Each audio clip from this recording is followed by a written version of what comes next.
देखो 18 साल की एक लड़की को सबसे पहले तो नो कहना आना चाहिए है, बिकॉज आई नो कि आप किस और जाना चाह रही है 18 साल का नाम लेकर के। जी तो मैं ये कहूँगी कि हर महिला को, हर लड़की को पहले तो नो कहना भी आना चाहिए है। दूसरी बात, उनके पेरेंट्स उनको जो सिखा रहे हैं वो उन्हें समझना चाहिए है। सोशल मीडिया का एकमात्र इतना ही इस्तेमाल नहीं करना चाहिए, सिर्फ एंजॉयमेंट पर्पस से ना करें। एंटरटेनमेंट से ऊपर परे भी यस, सही है। हमारे पास मोबाइल में कई सारी लर्निंग एक्टिविटीज़ होती है बिल्कुल और हमें उन पे ध्यान देना चाहिए। सबसे पहले हम अवेयर हो, आजकल बहुत सारी वेबसाइट ऐसी आने लग गई है जो हेल्पिंग हाँ बिल्कुल हेल्पलाइंस हाँ हेल्पिंग हैंड्स है वुमेन्स के लिए, गर्ल के लिए, कि अगर आप किसी से बोल नहीं पा रहे हो तो उन्हीं चीज़ों से खुद से समझ सकते हो।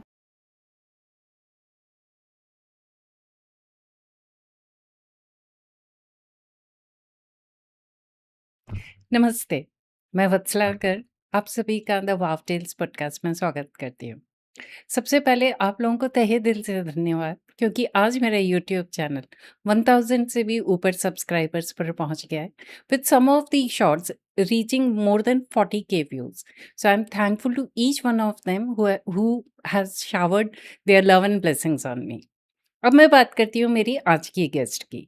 एज यू नो, एक लेडी हैं, एक महिला हैं वो। She is a lady who is driven by curiosity, a passion for excellence and continuous learning. जब हम उनसे बात करेंगे तो आप जानेंगे कि कैसे एक डिज़ाइन करियर से कैसे एक लॉयर एज अ प्रोफेशन का करियर उन्होंने चूज़ किया, ऑप्ट किया, and now she has excelled in that. She is the one जिन्होंने high court, supreme court of India, Madhya Pradesh की कोर्ट्स, इनफैक्ट महाराष्ट्र की बहुत सारी कोर्ट्स में बहुत सारी केसेस हैंडल किए। डोमेस्टिक वायलेंस के केसेस देखती हैं वो, मैट्रिमोनियल केसेस देखती हैं, सिविल लिटिगेशन, सर्विस मैटर्स, ये सारी उनकी एक्सपर्टीज़ हैं। आज हम उनसे बात करेंगे क्या जुडिशरी सिस्टम की कंडीशन है इंडिया में, how a lady excels in a male dominated field, and what is her message for the burgeoning and for the budding lawyers. So without further ado, please join me in welcoming my guest of today, Trapti Singhal. Hi Trapti. Hi Vatsala, how are you? I am good, thank you. आप यहाँ आए उसके लिए thank you so much for inviting me here.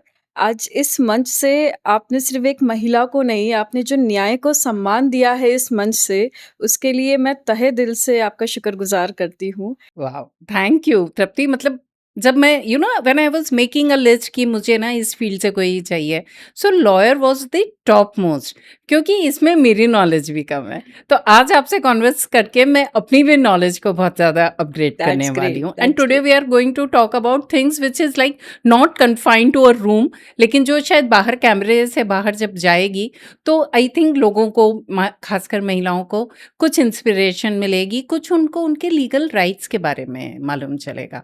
तो अभी हम start कर रहे हैं तृप्ति। सबसे पहले छोटा सा इंट्रोडक्शन दीजिए, फिर अपन बात करते हैं। मैंने इंदौर से ही मैं बेसिकली इंदौर में ही पली बड़ी हूँ। जी मैं लोकलाइट हूँ यहीं पे। मेरे पेरेंट्स ने मेरी अपब्रिंगिंग यहीं से करी है, पैदाइश मेरी यहाँ की है। मैंने गर्ल्स स्कूल से अपना 11th-12th क्लियर किया था। ओके उसके बाद कुछ क्रिएटिव मन था, लाइक अलग स्ट्रीम में जाने का मन था, क्योंकि उस दौरान सब लोग इंजीनियरिंग और इन सब में काफ़ी ज़्यादा भागते थे। बिल्कुल मन तो था, फैमिली भी चाहती थी, जी। पर मन क्रिएटिविटी की और भी कहीं न कहीं था। पैशन था वो मेरा। वाओ तो फैमिली ने भी इस चीज़ को काफ़ी एप्रिशिएट किया और मैंने बीए वीएफएक्स किया। मैंने 3 इयर्स अच्छा, का डिग्री कोर्स उसी में वेरी मैंने नाइस। किया। और उसके बाद जब मैं इस फील्ड में आगे बढ़ी तो फिर मुझे ऐसा लगा कि ये मेरा पैशन तो है, पर उद्देश्य मेरा जो था वो लॉ बन गया। सुपर। लॉ किया मैंने, एलएलबी किया मैंने, एलएलएम किया। उसके बाद आई स्टार्टेड प्रैक्टिसिंग। मैंने कॉर्पोरेट्स में जॉब नहीं की, मैंने कोर्ट्स में ज़्यादा प्रैक्टिस करी और मैं आज भी कोर्ट में ही प्रैक्टिस कर रही हूँ। वाह वाह, इसलिए मैंने आज आपको इनवाइट किया है। सो आपने जैसा बताया तृप्ति कि डिज़ाइन में आपने स्टार्ट किया। आप चाहते बहुत ईज़िली डिज़ाइन का एक बहुत ही खुशी जॉब आपको मिल सकता था एंड मैं I can vouch for you कि आप उसमें भी एक्सेल ही करते। और उसके बाद एकदम से लॉयर मतलब अल्टीमेटली लॉयर का जब आज अपन किसी 12th के बच्चे से पूछते हैं, तो I think 1 in 100 would say कि I would want to become a lawyer. तो ये थोड़ा-सा एक ऑब्सक्योर्ड सा प्रोफ़ेशन है जिसमें कम लोग घुसते हैं या कम बच्चे एटलीस्ट इनिशियली एस्पायर करते हैं। ऐसे में आपने ग्रेजुएशन के बाद आप लॉ में आई, तो क्या रीज़न रहा उसका? बेसिकली जब मैंने ग्रेजुएशन किया, काफ़ी अच्छा कर रही थी, पैशन था, बहुत कंफर्ट ज़ोन फ़ील होने लगा था मुझे। अच्छा, वाह! मैं काफ़ी फ्रीलांस प्रोजेक्ट्स करती थी जी, उसमें और फॉरेन प्रोजेक्ट्स करती थी, अच्छी हुँ, मेंटोर्स थे मेरे पास, तो काफ़ी कंफर्ट ज़ोन में आने लगी थी। उसके बाद देखा कि न्यूज़ चैनल्स वग़ैरह में जब हम लोग देखते थे कि यार लोग बहुत ज़्यादा परेशान हो रहे हैं, उन्हें न्याय नहीं मिल रहा है, lack of awareness, lack of बिल्कुल, नॉलेज, लैक ऑफ एडवोकेसी, जी, कई सारी चीज़ें मैंने फेस करी कि कई बार एक महिला को एक महिला का ही साथ नहीं मिल बिल्कुल, पा रहा है। एब्सोल्यूटली, अकेले रोती रहते हैं, रोड पे रहते हैं, they don't know how to move forward in बिल्कुल, एवरी हाँ, सिनेरियो, कोई बात करने वाला नहीं होता है। तो उस समय लगा यार कि कंफर्ट ज़ोन से बाहर आना चाहिए है और मुझे भी एक लॉ में एक डेप्थनेस जो मेरे ख़्याल से हर एक व्यक्ति को लगता है कि यार इस केस के पीछे क्या छुपा होगा। बिल्कुल, हम कई सारे लीगल केसेस के बारे में कोर्ट्स में सुनते हैं, कोर्ट्स के रादर देन हम न्यूज़पेपर में, टीवी चैनल्स पे हम देखते हैं। तो एक लेमैन को उस समय लगता है कि यार ये कैसे हुआ होगा क्राइम? हाँ, बिल्कुल, इसके पीछे क्या कैसे एविडेंसेस हाँ, होंगे?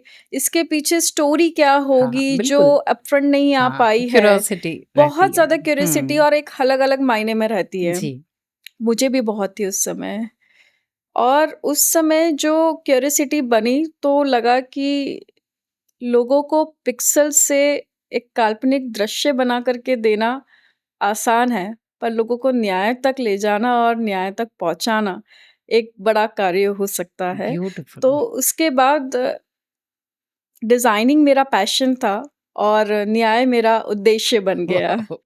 वाओ! वाओ! ब्यूटीफुल आंसर मतलब आपका बहुत ही थॉट ओवर है। ऐसा नहीं है ना रैंडम है। तो वो आई लाइक दैट लेकिन मुझे ये बताइए कि and correct me if I am wrong usually मैंने सुना है हमने तो कोर्ट सिर्फ मूवीज़ में देखे हैं और ऐसा सोचते हैं कि भई कोर्ट से थोड़ा दूर ही रहें तो अच्छा है। कोर्ट कचहरी से अपन दूर ही रहें। लेकिन मुझे ये बताइए कि जब मैंने सुना है कि ना उसके फादर थे लॉयर तो इट वाज़ एंट्री बैरियर जो था वो कम था। मदर थी, फैमिली में कोई था। तो मेरी ये अंडरस्टैंडिंग है कि यदि फैमिली में नेटवर्क में कोई है तो it becomes easy to get into that stream. So ये सही है या it is just a myth? अगर आप में साहस है कुछ करने का, जी, तो बैकग्राउंड हो या नहीं हो, ये कोई सही मायने नहीं बात। रखता।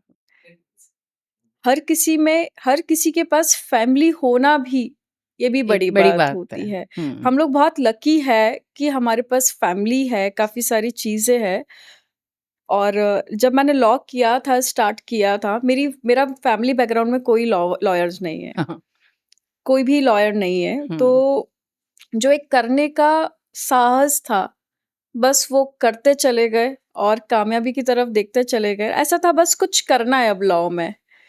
करियर तो बन ही चुका था कहीं न कहीं क्योंकि काफ़ी सारे इंदौर के भी बड़े प्रोजेक्ट्स करती थी मैं। तो करियर तो कहीं न कहीं बन ही चुका था एनिमेशन के माध्यम से बिकॉज़ मैंने उसमें 3 इयर्स डिग्री कोर्स में और ग्राफ़िक आपने कई अवार्ड्स डिज़ाइनिंग भी मिले आपको यस, इसके मुझे लिए। काफ़ी अवार्ड्स मिले। मुझे हर सेमेस्टर में 1 अवार्ड मिलता था। हर एक कॉम्पिटिशन से मैं कुछ ना कुछ ग्रैब करके आती वेरी थी। नाइस। इंदौर के एमपी के जितने भी बड़े कॉम्पिटिशन्स होते थे, तो उसमें मैं एक जगह बना चुकी थी। तो वो एक बहुत अच्छा हाँ, एरिया एक रहा है, हाँ, प्रैक्टिस एरिया भी बिल्कुल। रहा है और काफ़ी नाम हो भी गया था उसमें।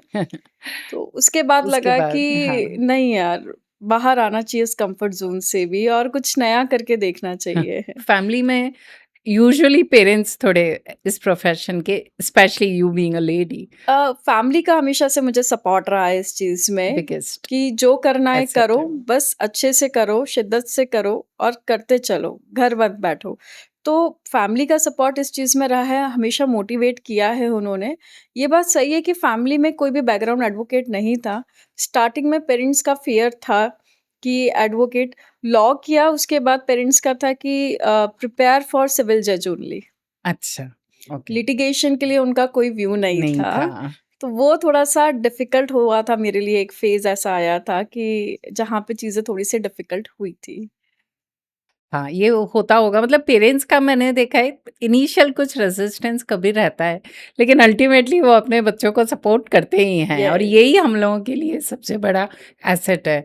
मुझे ये बताइए तृप्ति कि जब मैं इसकी बात करती हूँ आपके प्रोफ़ेशन की बात करती हूँ, तो क्या मतलब एंट्री कैसे होती है? कोई इंटर्नशिप करनी पड़ती है या कोई ड्राफ्टिंग मैंने सुना है कि कोई ड्राफ्टिंग करनी पड़ती है बिकॉज़ मेरी नॉलेज कम है इस बारे में। तो ये बताइए कि कैसे एक इंसान जब उसने एलएलबी या एल वो बी ये कर लिया है डिग्री ले ली है ग्रेजुएशन की, तो कैसे घुसता है वो? कोर्ट में कैसे एंट्री होती है? क्या करना पड़ता है उसके लिए? बेसिकली आपको एक सीनियर को जॉइन करना होता है। अच्छा, हम जब कॉलेज स्टूडेंट होते हैं तो कॉलेजेस में, हर कॉलेजेस में मैंडेटरी होता है कि आप एक इंटर्नशिप करवाते हो। वो लोग लॉयर्स के पास भेजते हैं। स्टार्टिंग में कुछ कॉलेजेस 15 डेज़ या 1 मंथ की इंटर्नशिप प्रोग्राम रखते हैं। तो आपको वहीं से सिंसियर होना चाहिए है। अच्छा, लिटिगेशन एडवोकेसी में भी बहुत सारे अलग-अलग ज़ोन होते हैं, फ़ील्ड होती है। ऐसा ज़रूरी नहीं है कि आपको कोर्ट में ही प्रैक्टिस करनी है। आप कॉर्पोरेट वर्ल्ड में भी आगे जा सकते हो। हाँ, तो जो इंटर्नशिप प्रोग्राम्स होते हैं बेसिकली स्टूडेंट को अवेयर कराते हैं कि उन्हें किस फ़ील्ड में जाना है और अच्छा, एक एक्सपोज़र के लिए होते हैं। तो अच्छा, अगर आप उसी फ़ेज़ से अगर आप सिंसियर हो जाते हो, तो आपके पास ग्रेजुएशन के बाद तक एक स्कोप रहता है, एक अंडरस्टैंडिंग रहता है कि हमें किस फ़ील्ड में जाना है। और उसके बाद अगर आपने एक प्रॉपर सीनियर को जॉइन कर लिया, तो उसके तो बाद फिर आपकी हाँ। एंट्री हो जाती है। अच्छा, क्योंकि उनके पास जो बड़े केसेज़ आते हैं, they yes, they might take your support और आपको लर्निंग मिल जाती है यस। कि किस तरीके से करना है। और एक इंडियन जुडिशरी के लिए अगर मैं आपको बोलूँ, बिकॉज़ मैं फिर से वही बोलूँगी, मैं कुछ कमेंट कर नहीं कर सकती, I am not the right person. How would you comment on Indian judiciary as a system? Indian judiciary काफ़ी हद तक पहले से बेटर हुई है अच्छा, और डे बाय डे भी सुप्रीम कोर्ट कई चीज़ों को अपने अच्छे जजमेंट से और क्लियर कर ही रहा है और लॉ भी काफ़ी हद तक अभी 2023 में चेंजेस आए हैं, काफ़ी पॉजिटिव्स। बेसिकली जुडिशरी पे हम क्वेश्चन मार्क ना लगाते हुए हम हमारे आसपास के अवेयरनेस पे हमें शायद ब्यूटीफुल, थोड़ा ज़्यादा ध्यान देना बिल्कुल चाहिए, सही, क्योंकि अगर हम अवेयर है तो क्राइम रेट ऑलरेडी कम हो चुका होगा। True, agree. सही बोल रहे हैं आप, और कई लोग होते हैं जो लॉ का बहुत गलत इस्तेमाल करते हैं। बिल्कुल। तो प्रॉपर अवेयरनेस अगर है, प्रॉपरली अगर अपब्रिंगिंग है बच्चों की, तो शायद जुडिशरी भी बहुत अच्छी लगने लगेगी आपको। इट्स सही ऑल है, about mindset of the each yes. And every individual person. I loved your answer. मुझे लगता है तृप्ति हर किसी को थोड़ा लॉ का नॉलेज होना चाहिए एंड स्पेशली यदि मैं लेडीज की बात करूं तो आपको क्या लगता है तृप्ति कि ऐसे कौन से कुछ कुछ राइट्स हैं जो हर लेडी को मालूम होना चाहिए? हम और डिटेल में बात करेंगे इस बारे में, लेकिन कुछ ऐसे अधिकार मेरे, मैं 18 से कम की हूँ तो मेरे क्या अधिकार हैं जो मुझे इंडियन जुडिशरी दे रहा है या व्हाटएवर इट इज़, ऐसा कुछ है जो एक लेडी को मालूम होना चाहिए? देखो, 18 साल की एक लड़की को सबसे पहले तो नो कहना आना चाहिए है। बिकॉज़ आई नो कि आप किस ओर जाना चाह रही है 18 साल का नाम लेकर के। जी, तो मैं ये कहूँगी कि हर महिला को, हर लड़की को पहले तो नो कहना भी आना चाहिए है। दूसरी बात, उनके पेरेंट्स उनको जो सिखा रहे हैं, वो उन्हें समझना चाहिए है। सोशल मीडिया का एकमात्र इतना ही इस्तेमाल नहीं करना चाहिए, सिर्फ़ एन्जॉयमेंट पर्पज़ से ना करें। एंटरटेनमेंट से ऊपर परे भी। हाँ, यस। सही है, हमारे पास मोबाइल में कई सारी लर्निंग एक्टिविटीज़ होती हैं बिल्कुल। और हमें उन पे ध्यान देना चाहिए। सबसे पहले हम अवेयर हो, आजकल बहुत सारी वेबसाइट ऐसी आने लग गई है जो हाँ, बिल्कुल। हैंड्स है, हेल्पलाइन्स, हाँ, हेल्पिंग। हेल्पिंग हैंड्स है वुमेन्स के लिए, गर्ल के लिए, कि अगर आप किसी से बोल नहीं पा रहे हो तो उन्हीं चीज़ों से खुद से समझ सकते हो। किसी की मदद चाहिए है, तो किसी के पास नहीं जाओ, पर अपने राइट्स को मोबाइल पे रहते ही किसी भी अच्छा, परिस्थिति में, किसी वाह! भी प्लेस पे रहते हुए अवेल कर लो। और अपना मान-सम्मान क्या होता है ये समझना चाहिए है, अपने अधिकार के लिए लड़ना चाहिए है, ज्ञान के लिए लड़ना चाहिए है, करियर फ़ोकस्ड होना चाहिए है। तो और सबसे बड़ी बात, अगर आपके साथ कोई मिसहैपनिंग होती है, तो आपको नो कहना आना चाहिए।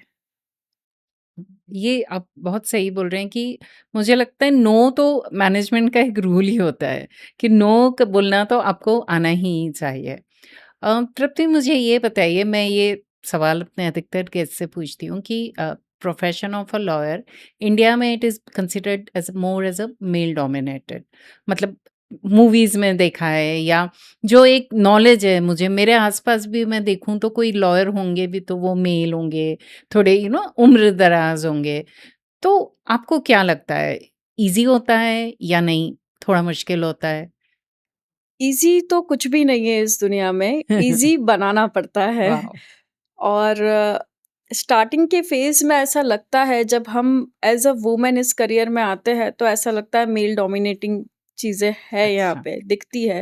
अच्छा। मुझे भी ऐसा लगता था।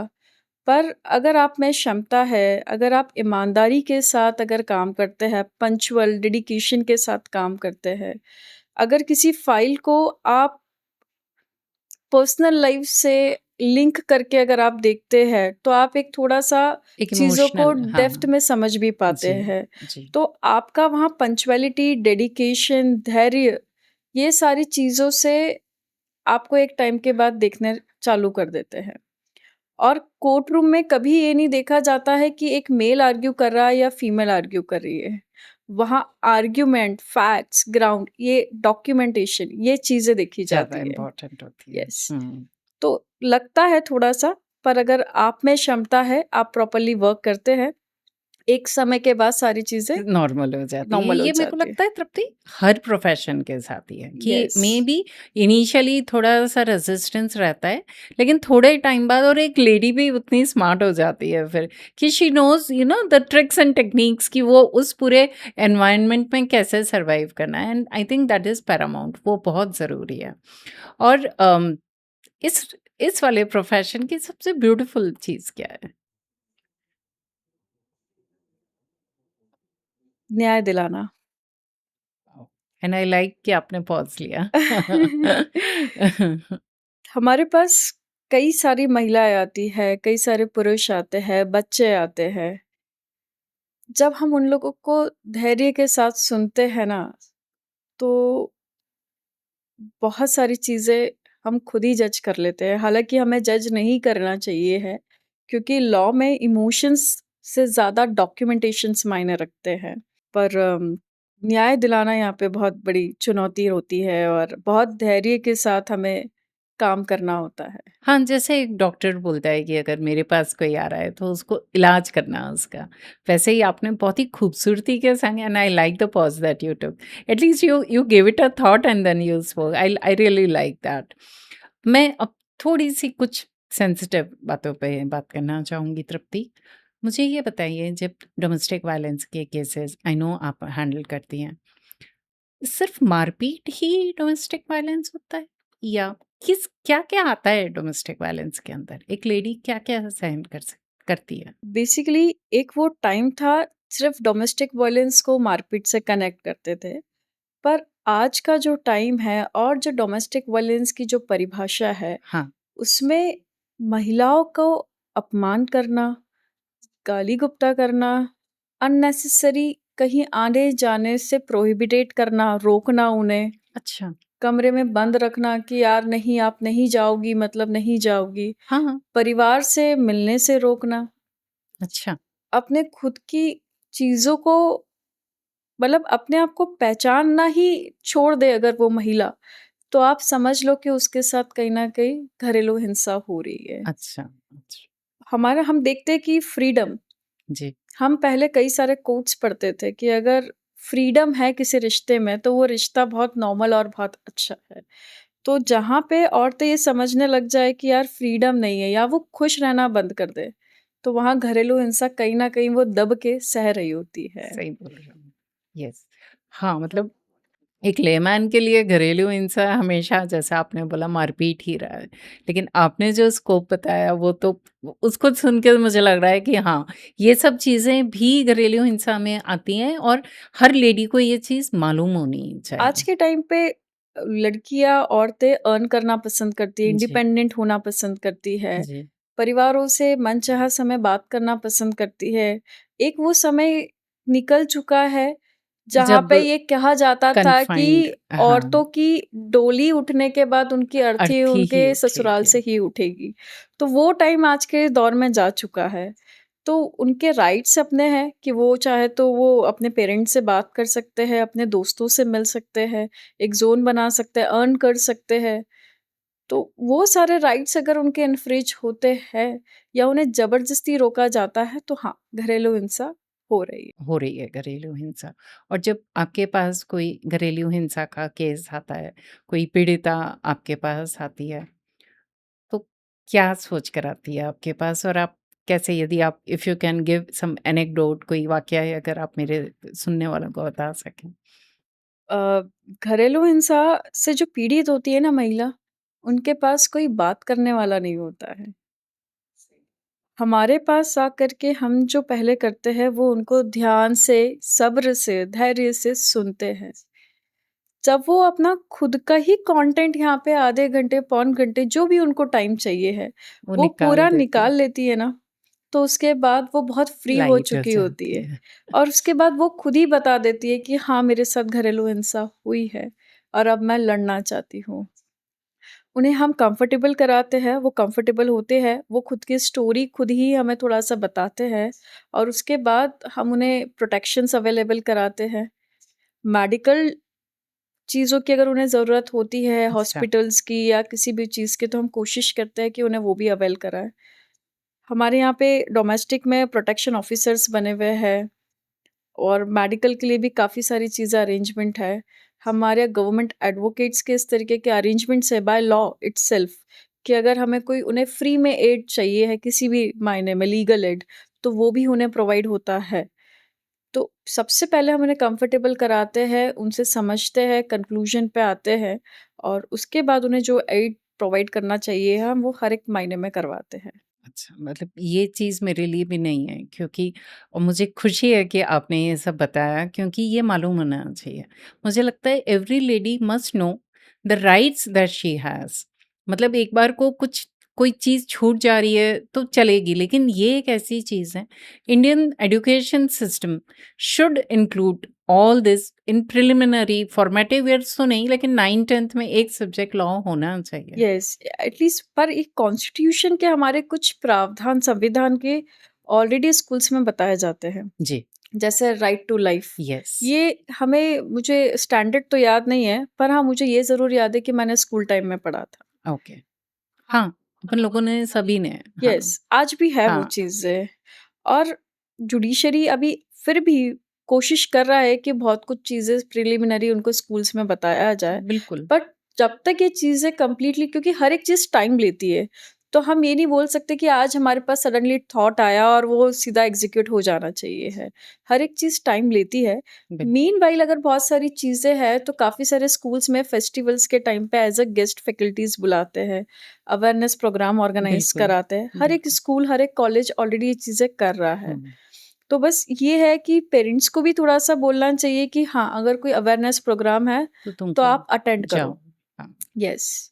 पेरेंट्स तो हर जगह ही दे प्ले अ पेरेंट्स तो करते ही हैं, क्रूशियल पर रोल। बच्चे थोड़ा-सा कई हाँ, बार बिकॉज़ लाइटली वो ले लेते उस हैं। वक़्त इतनी मैच्योरिटी नहीं होती है मैच्योरिटी ना, नहीं होती कि है। मेरे को क्या ज़रूरत पड़ेगी ना, वो यस, वैसा वाला ज़ोन में होते हैं यस। बच्चे उस टाइम पे। लेकिन one take away from this podcast is कि every lady should be aware of the rights, क्योंकि एग्ज़ैक्टली। जुडिशरी ने बहुत कुछ दे रखा है हमें, लेकिन हमें मालूम ही नहीं है। आप जैसा ये पुलिस प्रोटेक्शन या इसकी बात, वी डोंट नो। एक एक यदि मेरे पास आज कोई आ जाए, एक फ्रेंड भी आ जाए, यदि वो मुझसे अपना कोई वाकया शेयर कर रही है या कुछ भी अब्यूज़ बता रही है, तो मैं बस सुन लूँगी। यहाँ तक कि हमारे कई सारे राइट्स ऐसे हैं कि अगर किसी के पास शेल्टर नहीं है, अच्छा, रातों-रात अगर उसके हस्बैंड ने निकाल दिया है या उसका घर-वर बारिश जैसे मौसम में अगर बर्बाद हो गया है, बच्चे अकेले हैं, तो भी सरकार उन्हें मदद करती है। बहुत अच्छे से मदद करती है। हमारे यहाँ वन स्टॉप सेंटर्स की फैसिलिटीज़ है। हमारे डीएम में यहाँ पे डीएम यानी डिस्ट्रिक्ट मजिस्ट्रेट के यहाँ पे हमारी जन सुनवाई होती है। हाँ। तो काफ़ी सारी फैसिलिटीज़ है। बस कमी है तो अवेयरनेस मैं वही बोल रही की। हूँ। मैं बार-बार इसीलिए I am reiterating this point and I am so glad कि आपने बताया बिकॉज़ वाक़ई में ये कमी तो है एंड आई विल ट्राई कि इसको कैसे हम maybe we will take a small podcast again जहाँ पर जा हम ये सारे राइट्स के बारे में बात करेंगे। मुझे ये बताइए तृप्ति क्योंकि हमने डोमेस्टिक वायलेंस की बात करी, आई एम श्योर आपके पास बहुत सारे रेप केसेज़ आते होंगे। मतलब मैं आ रही थी उससे पहले मैंने ऐसे ही एक सरसरी निगाह डाली इंडियन स्टैट्स पे। आई वाज डिवास्टेटेड कि every 3 minute there is a rape happening in India with anyone. I mean with age तो कोई बार ही नहीं रह गई है आजकल। तो with anyone. I am sure आपके पास भी आती होंगी रेप विक्टिम्स आते हैं, पीड़िता फैमिली आती होगी। या बहुत महिलाएँ आती है, लड़कियाँ आती है। डरी हुई होती है, सहमी होती है। पता नहीं होता है कि क्या करना है। कई लड़कियाँ ऐसी होती है जो चुप्पी धारण करके अपना जीवन यापन पसंद करती है। पर लड़के उनका शोषण करने के बाद भी उनका पीछा नहीं छोड़ते हैं, ये भी एक रियलिटी है। उन्हें मानसिक तौर पे शारीरिक तौर पे तो वो पहले ही तोड़ चुके होते हैं, पर मानसिक तौर पे भी वो इतना तोड़ते हैं उन्हें, इतना तोड़ते हैं कि या तो वो सुसाइड अटेम्प्ट कर ले, या तो वो उसी दर्द के साथ जीना चालू कर दे। बहुत दर्दनाक स्थिति होती है, जिस कंडीशन में लड़कियाँ, महिला हमारे पास आती है। कई बार हमें रातों में नींद नहीं आती है। हाँ, बिल्कुल। सिरहन उठ रही है मुझे खुद को जब आप बता रहे हैं तो। वो यहाँ पे भी हमें उन्हें बहुत कंफर्टेबल फ़ील कराना पड़ता है। उनके राइट्स उन्हें बताने पड़ते हैं। कई बार लड़कियाँ, महिला ये सोचती है हम पुलिस थाने नहीं जाएँगे। हाँ, बिगेस्ट फ़ियर होता है वो। यस, उन्हें ऐसा लगता है कि हमारा नाम खराब होगा। पर जब एक लड़की का, महिला का इस प्रकार शोषण हो चुका है कि शारीरिक और मानसिक तौर पे वो बचती ही नहीं है, तो उनके पास बचता ही क्या है? उन्हें उनके राइट्स के लिए उनको हम बहुत कंफर्टेबल फ़ील कराते हैं, मेडिकल एड प्रोवाइड करते हैं और उनको समझाते हैं कि अगर आपने खुद से नहीं लड़ा, तो तो आप nobody is going to nobody is going to fight for you. Parents करते हैं हेल्प। कुछ पेरेंट्स पीछे हटना पसंद करते हाँ, हैं, पर आज जिस तरीके से पेरेंट्स भी अवेयर हो रहे हैं, अपनी बेटी बढ़ाओ वाले अभियान से वो भी सहमत है, तो पेरेंट्स साथ देते हैं आजकल। देखिए, एक्सेप्शन केस तो आपको हर जगह देखने मिलेगा, पर पेरेंट्स कई हद तक हेल्प आउट भी करते हैं। एफआईआर दर्ज कराते हैं, एविडेंसेस रिकॉर्ड कराते हैं। किडनैपिंग होती है तो तुरंत 24 घंटे के अंदर लड़की लापता के अ, आवेदन भी दे कर के रजिस्टर्ड कराते हैं। पुलिस भी इमीडिएट उनके लिए सहायता करती है, लड़की ढूँढ के लाती है, अच्छा। फिर उनके बयान भी रिकॉर्ड होते हैं। तो पेरेंट्स भी कर तो रहे हैं लड़कियों के लिए, ये नहीं कहना चाहिए कि ग्रोथ सिर्फ़ इंफ्रास्ट्रक्चर का हो रहा है। ग्रोथ हर मायने में हो रहा है। दिक्कत है मतलब दिक्कत तो हाँ, बहुत है बहुत और इस दिक्कत चीज़ है। को तभी सुलझ पाएँगे जब बेटी को हम जितने संस्कार देना चाहते हैं, उतने बेटों को भी देने लग जाएँ। हाँ, कंप्लीटली एग्री। मेरे को भी यही लगता है कि एक लड़की सुरक्षित नहीं है लड़के की वजह से अगर तो संस्कार तो लड़के को देने चाहिए। उसको येस, बताना चाहिए कि how crucial a lady is या how respectful her body is for herself. तो मुझे लगता है वो एक जो शिफ्ट है, वो बहुत ज़रूरी है और आप बिल्कुल सही पॉइंट कर रहे हैं कि संस्कार तो वाक़ई लड़कों को देना चाहिए। आई एम ग्लैड कि you have taken this point up.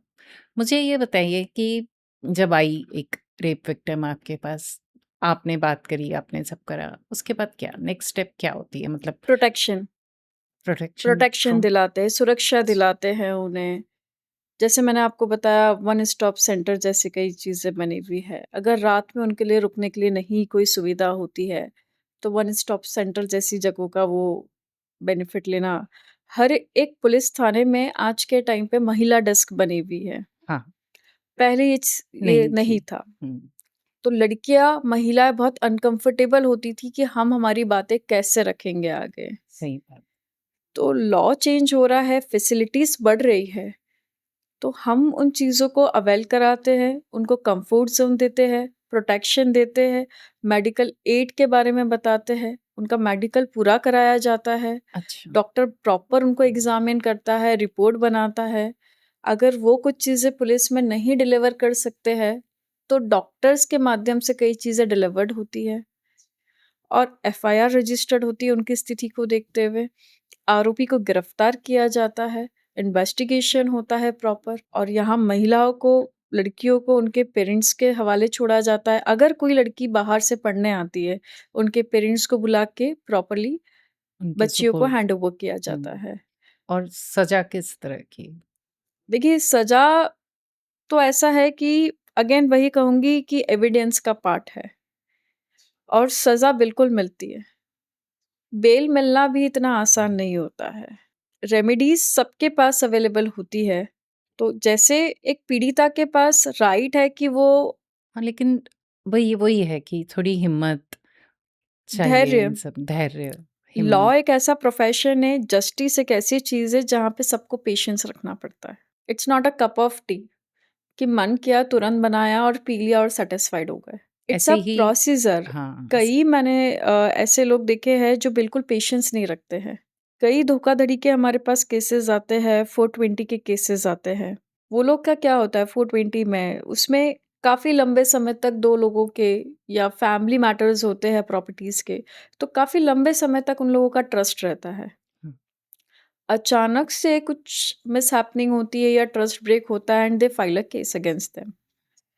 तो उनको ऐसा लगता है कि आज क्राइम हुआ और कल तक हमें जस्टिस मिल जाना चाहिए। तो हमें बड़ा उनको समझाना पड़ता है कि जब क्राइम होने में 1 दिन नहीं लगा, आपकी सालों की दोस्ती थी, आपकी सालों की जान-पहचान थी, आपकी दुश्मनी पुरानी थी, तो हाउ एक दिन कैन यू में। एक्सपेक्ट कि एक ही दिन में हो जाएगा? बेसिकली लॉ भी प्रोसीजर से चलता है और उस प्रोसीजर को हर एक व्यक्ति को फॉलो करना होता है। ये जुडिशरी जो है, ये एक व्यक्ति का काम नहीं है रेगुलेट करने का। ये एक टीम वर्क है। पुलिस अपनी रिपोर्ट बनाएगी, इन्वेस्टिगेट करेगी। पुलिस को भी इनफ टाइम दिया गया इन्वेस्टिगेट करने में। एक दिन में सैकड़ों केस रजिस्टर्ड होते हैं। कितनी पुलिस कितने क्राइम को देख लेगी एक ही दिन में? डॉक्यूमेंटेशंस को कलेक्ट करना, अगर रेगुलेट करना, तो हर एक चीज़ को टाइम लगता है। और मुझे लगता है कि आप जितना अच्छे से, अगर आपको न्याय जल्दी चाहिए है, तो आप हर एक अधिकारियों को, अपने वकील को पूर्ण सहयोग करें। किसी को डॉक्यूमेंटेशन से, किसी को टाइम दे करके, किसी पे भरोसा करके, क्योंकि ये बहुत धैर्य, पेशेंस वाला कार्य है। बिल्कुल, आपसे बात करके मुझे ये लग रहा है कि वाक़ई सभी को थोड़ा-थोड़ा अपने राइट्स के बारे में, I mean not only ladies, the men fraternity, we as Indians, we all should know few basic rights. हमने को लॉ की किताबें पढ़ने वाली बात नहीं है। हम रोज़ रोड पे जाते हैं, इतनी रोड रेज हो रही है आजकल, इतना मर्डर्स हो रहे हैं, मतलब जेन ज़ी को अपन रोज़ ही पढ़ रहे हैं आजकल कि इतना सब हो रहा है, तो एटलीस्ट दोनों ही विक्टिम और जो भी कल्प्रिट है उनको अपने राइट्स मालूम होने चाहिए, बिकॉज लोग इतना इजीली क्राइम कर रहे हैं तृप्ति आजकल, मतलब किसी को मारना तो जैसे कोई सलाद काटना है ऐसा हो गया है। तो ये लोग कैसे इतना इजीली अपने हाथ में कानून ले लेते हैं? क्या कारण है, मतलब साइकोलॉजिकली कोई इशू है उनके संग, या कानून को ऐसे कि क्या है, कर लेंगे ये तो हमारे हाथ में है, ऐसा क्यों? देखिए, ये साइकोलॉजी का ऐसा है कि अपब्रिंगिंग पे मैं थोड़ा-सा इसमें जाऊँगी जी। कि आजकल जेन ज़ी पेरेंट्स की ना सुन कर के उनको इतनी खतरनाक फ्रीडम चाहिए है कि वो कितने ही अच्छे शहर में रह रहे हो, जी, इंदौर में रहने वाला मुंबई भागना पसंद करेगा, बिल्कुल। दिल्ली भागना पसंद करेगा, जबकि हमारे इंदौर में सारी फैसिलिटीज़ हैं। इनफैक्ट मुझे भी एक टाइम पे ऐसा लगा था हाँ, हाँ। When I was a teenager कि यार यस, सब लोग बहुत हाँ, बाहर जा रहे हैं तो क्यों ना यस। मैं करूँ। जी, पर ये समझ में आया कि जब हमारे इर्द-गिर्द ही सारी फैसिलिटीज़ है, हमारे पास एक अच्छा अकोमोडेशन यहाँ पे अवेलेबल है, हमारे पास शेल्टर है, हमारे पेरेंट्स यहाँ हैं, हमारी से नोन हम कम्युनिटी बहुत है। सुरक्षित हैं यहाँ पे, हुँ। तो बाहर जाने की क्या क्या आवश्यकता ज़रूरत है? है? हुँ, तो ये सारी चीज़ें मेंटालिटी और मेरे टाइम पे तो मैंने देखा है कि मेरे पेरेंट्स ने मुझे अलाउ भी नहीं किया जी, and I am very much grateful कि मेरे पेरेंट्स ने नहीं उस करा। वक़्त मुझे समझाया कि बेटा क्या चाहिए जो यहाँ हाँ, नहीं है। हाँ। और उस वक़्त अगर मैंने पेशेंस के साथ अगर नहीं सुना होता, हुँ। तो शायद मुझे लगता है आज मैं भी किसी क्राइम का पार्ट हो सकती थी। तो आई एम सही। Very much glad and I am which very very much thankful to my parents कि मुझे बहुत अच्छी अपब्रिंगिंग दी और इसके कारण आज मैं यहाँ बैठी हुई हूँ। पेरेंट्स का क्रूशियल रोल रहा है येस। आपकी पूरी मेरी अपब्रिंगिंग में भी रहा है हर और जहाँ हर पे क्राइम कमिट होता है, तो वहाँ पे पेरेंट्स का रोल बहुत मायने रखता है। की पेरेंट्स तो आज भी बहुत सहयोग करते हैं, पर हम जो जेन ज़ी होते हैं, उनको हुँ, देखते हैं, तो उनमें बड़ा हुँ। उतावलापन होता हाँ, है। हाँ। थोड़ा उतावलापन यस, वो चीज़ देखने को मिलती है जेन यस, ज़ी में। तो वो बहुत ज़्यादा भागना पसंद करते हैं, उनको इमीडिएट ग्रोथ चाहिए होती है और उनके अंदर पेशेंस नहीं होता। अगर वो प्रॉपर मेडिटेशन करे जैसे मेरे स्कूल्स में हमें मेडिटेशन कराया जाता था। हमें फ़िटनेस भी 10-15 मिनट मॉर्निंग में फ़िटनेस टाइम दिया जाता था।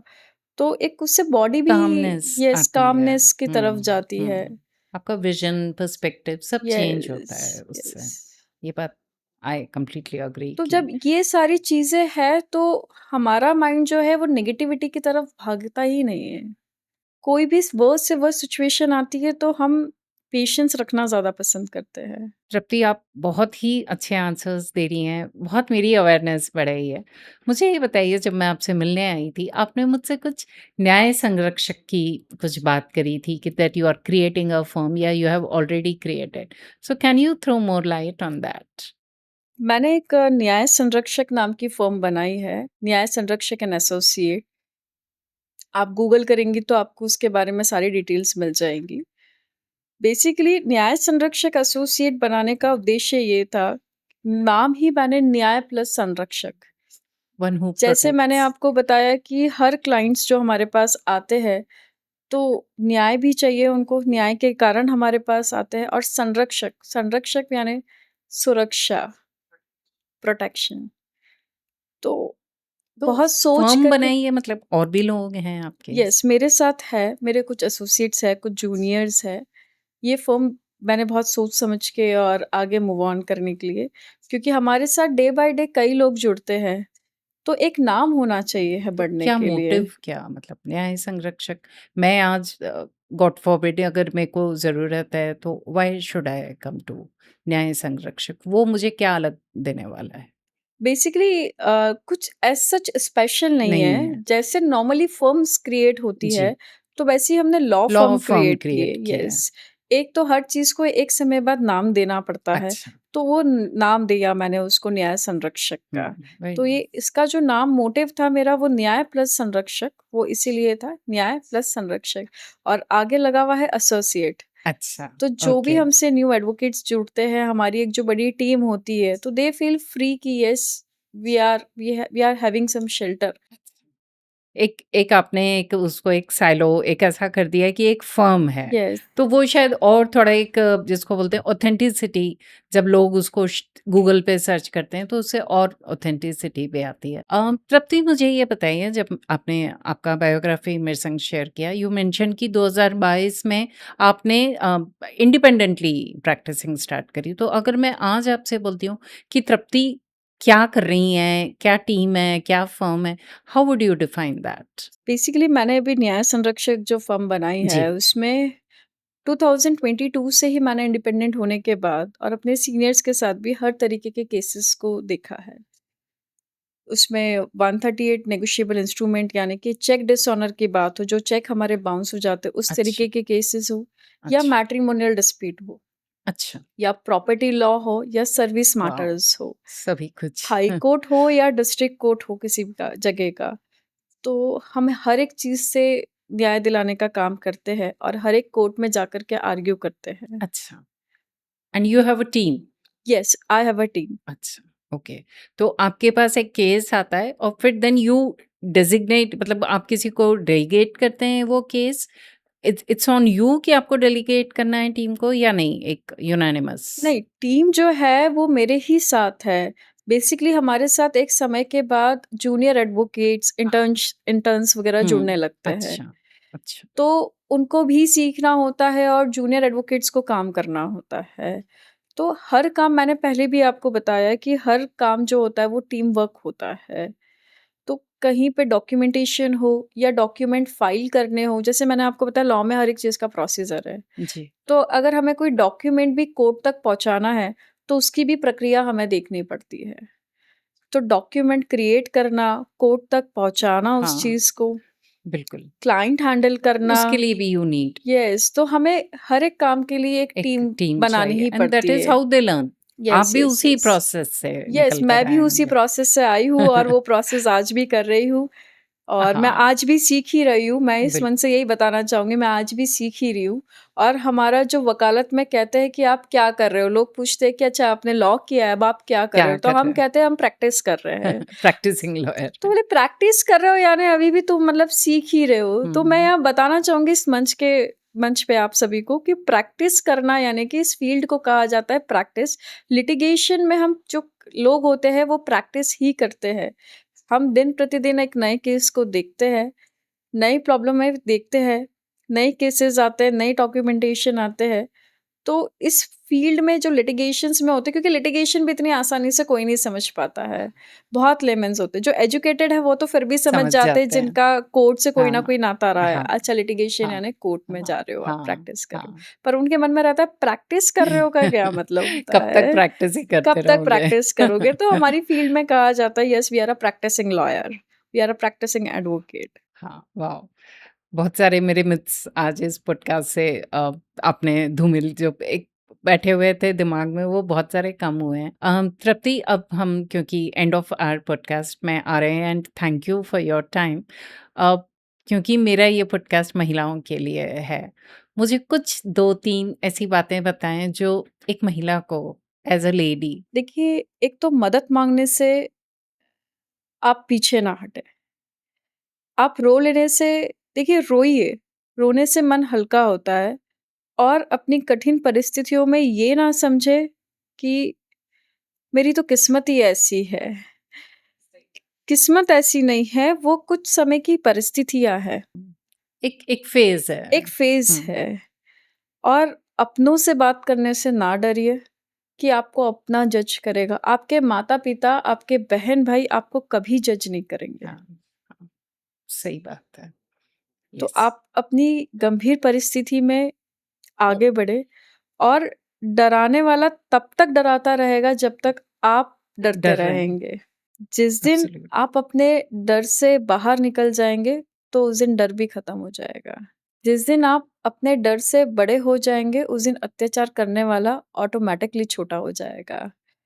तो आप अपने आप को समझिए, एक महिला के जीवन में कई रिश्ते जुड़ते हैं, बेटी का, बहन का, माता का, पत्नी का, बहू का। पर उस कठिन परिस्थिति में अगर आपने अपनी पहचान छुपा ली या लड़ने से पीछे हट गए, तो फिर आपको आगे कोई नहीं बढ़ाएगा। तो एक महिला की हिम्मत वह स्वयं होती है। अगर आप लड़ना जानती है और लड़ना सीख गई, तो कोई भी परिस्थिति से आप लड़ जाएँगी। और आत्मनिर्भर बनिए, अपने आप को पहचानें और आगे बढ़ें। Thank you Tripti. Thank you for आज का आपका पूरा पॉडकास्ट एंड आई वुड अर्ज एवरी लेडी जो सुन रही है वो ये पूरा सुने। So thank you Tripti for coming to my studio and for Thank you. delivering such a beautiful speech. Thank you. Thank you so much. Thank you for inviting me.